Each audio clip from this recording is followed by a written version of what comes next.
He had already faintly guessed what I wanted to do. With anger and shyness mixed together, his face was so red it couldn't get any redder. He wanted to kick me, except his resistance was nothing more than child's play to me. My hands were like pincers. He was completely helpless against me. My breathing became heavier and heavier.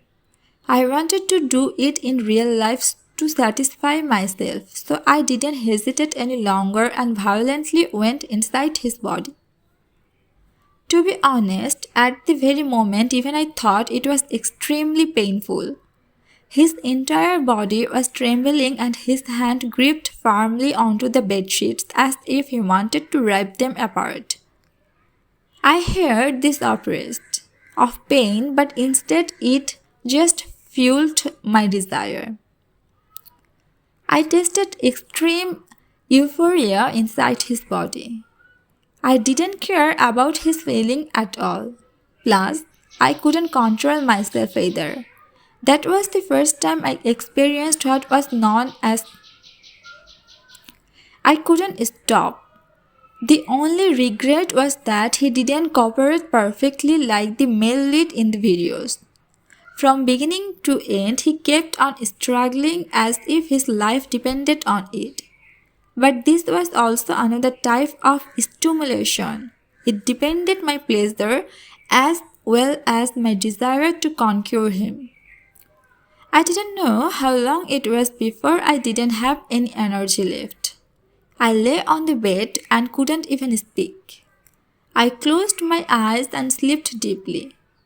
I was a bit confused when I opened my eyes. I looked at the hanging clock and realized I had only slept for more than an hour. My mind was a bit blank at that point. I didn't have a recollection of what I did, but I quickly remembered. I thought it was unbelievable. It wasn't until I turned my head around and saw that he was still lying next to me did I realize it wasn't all a dream. His eyes were closed, but I was 100% sure he wasn't sleeping. His tears were pouring out of his eyes non-stop, causing a big wet patch on the pillow. I was still pondering over why he didn't secretly leave and suddenly remembered that the others had taken his clothes away. According to this personality, he would not leave wearing my clothes, and especially with the pain he was in now. His lips were pale, so I thought to myself that there may have been a chance he couldn't even walk. All of a sudden, I felt very terrified. I didn't know what to do. I even felt that after this afternoon was over, the nature of our relationship would change. Could this also be some sort of male virgin complex? I tried hard to think of it as a game or a prank, or even a quarrel between guys. It's just that my heart was a complete mess. I relentlessly scolded myself and vowed to calm my words and actions.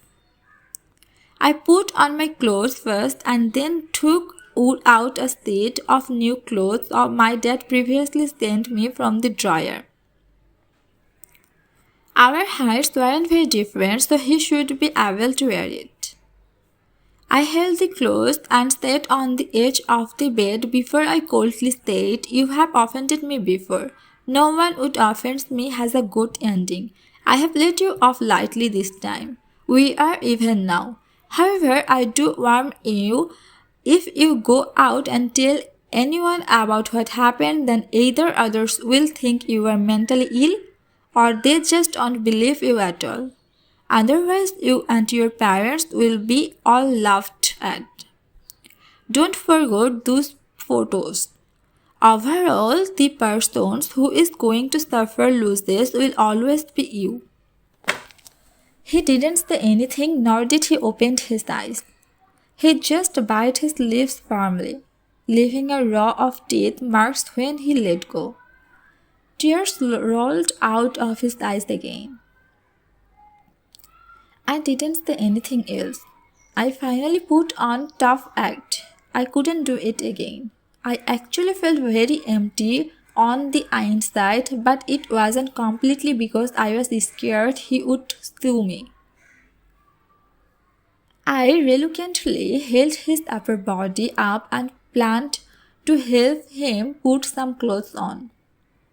I saw that his lips were constantly pale and his body trembled. I guessed it was extremely painful. I suddenly felt slightly apologetic. The moment my hands touched his body trembled from fright.